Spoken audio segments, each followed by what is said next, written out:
Hello बच्चों, let's read the question. The question is A, B and C are 3 points on a circle. Then prove that the perpendicular bisectors of AB, BC and CA are concurrent.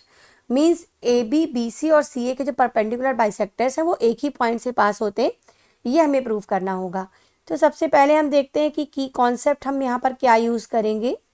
So the key concept is, suppose हमें कोई एक line दे रखी है, okay, A B, और इस line का हमने perpendicular bisector बनाया। ये जो एल बनाया है ये परपेंडिकुलर बाइसेक्टर है, मींस 90 डिग्री का एंगल है, और लाइन के ये दोनों पार्ट्स ए सी और बी सी सेम है।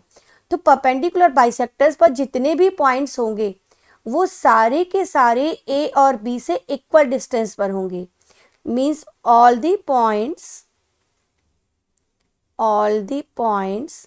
on perpendicular bisector of a line are,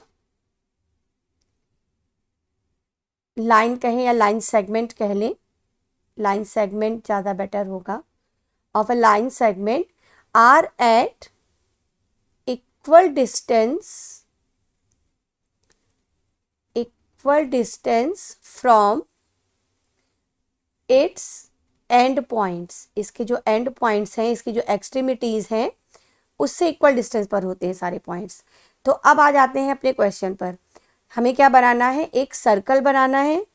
तो ये एक सर्कल हो गया, राइट। सर्कल पर हमें 3 पॉइंट्स लेने हैं। तो ये हो गया ए, ये हो गया बी और सपोज ये हो गया सी। अब इसमें तीनों के परपेंडिकुलर बाइसेक्टर हमें बनाने हैं, तो पहले इनको हम ज्वाइन कर लेते हैं। अभी हमने ए बी और बी सी को ज्वाइन किया केवल, ठीक है। अभी ए सी को फिर बाद में ज्वाइन करेंगे। ए बी और बी सी को ज्वाइन किया और ए बी का परपेंडिकुलर बाइसेक्टर ड्रॉ कर लेते हैं। सपोज ये परपेंडिकुलर बाइसेक्टर है ए बी का, नाम दे देते हैं एल, ओके। अब बी सी का परपेंडिकुलर बाइसेक्टर बना लेते हैं। ये बी सी का परपेंडिकुलर बाइसेक्टर है, इसको नाम देते हैं L, M, okay. So L and M are perpendicular bisectors of AB and BC, right? अब ये दोनों परपेंडिकुलर बाइसेक्टर्स हम देख सकते हैं कि पॉइंट O पर इंटरसेक्ट कर रहे हैं, ओके, पॉइंट O पर इंटरसेक्ट कर रहे हैं। तो अब अगर हम AC को ज्वाइन करें और उसका भी परपेंडिकुलर बाइसेक्टर बनाएं तो वो भी O से जाना चाहिए, ये हमें प्रूव करना है।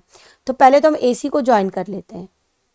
ये हमने AC को ज्वाइन कर लिया, राइट। अब हमने क्या किया कि O से परपेंडिकुलर डाल दिया AC पर, O से AC पर परपेंडिकुलर डाल दिया। तो हमने यहाँ पर क्या किया, join AC and draw perpendicular from O to AC। AC पर परपेंडिकुलर डाल दिया तो ये पॉइंट सपोज करिए हमें D मिल गया, राइट।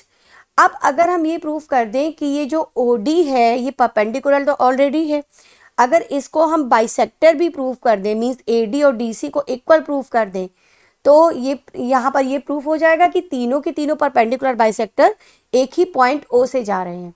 तो कंस्ट्रक्शन को हम थोड़ा सा और बढ़ाएंगे। ऐसा करते हैं, OA को भी ज्वाइन कर लेते हैं और OC को भी ज्वाइन कर लेते हैं, ओके। एक स्ट्रेट लाइन से ज्वाइन करते हैं।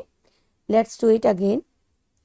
OA और OC इनको हमें ज्वाइन करना है। सो जस्ट ज्वाइन OC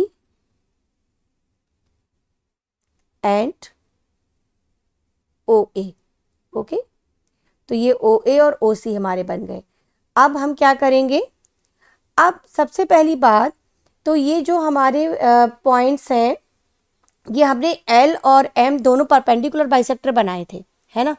तो जब ये दोनों परपेंडिकुलर बाइसेक्टर हमने बनाए हैं तो ये परपेंडिकुलर बाइसेक्टर जो लाइंस के एंड पॉइंट्स हैं उनसे इक्वल डिस्टेंस पर होंगे हमारे की कॉन्सेप्ट के अकॉर्डिंग। तो हम ये कह सकते हैं ना कि L is perpendicular bisector of AB. L is perpendicular bisector on AB। तो L इन दोनों से, L दोनों के एंड पॉइंट से इक्वल डिस्टेंस पर होगा, मीन्स OA और OB दोनों बराबर हो जाएंगे। OB को भी ज्वाइन कर लेते हैं, चलिए OB को भी ज्वाइन कर लिया हमने थ्रू ए स्ट्रेट लाइन। तो OA इक्वल टू हो जाएगा OB के, और M परपेंडिकुलर बाइसेक्टर किसका था? M is perpendicular bisector of BC। तो M पर जितने भी पॉइंट्स हैं, जैसे कि M पर पॉइंट O तो दोनों का ही इंटरसेक्शन पॉइंट है ना, तो हम ये कह सकते हैं कि OB इक्वल टू OC होगा। तो OA, OB और OC तीनों बराबर हो गए ना, तो OA equal to OB equal to OC, ये तीनों ही बराबर हो गए। अब ये दो ट्राइंगल्स ले लेते हैं, ट्राइंगल OAD और triangle OCD। Okay, let's take in triangle OAD and in triangle OCD। इन दोनों ट्राइंगल्स के अंदर देखिए angle ODA equal to angle ODC equal to 90 degree. ये तो हमने कंस्ट्रक्शन किया था, उसके अकॉर्डिंग हम कह सकते हैं, दिस इज फ्रॉम कंस्ट्रक्शन।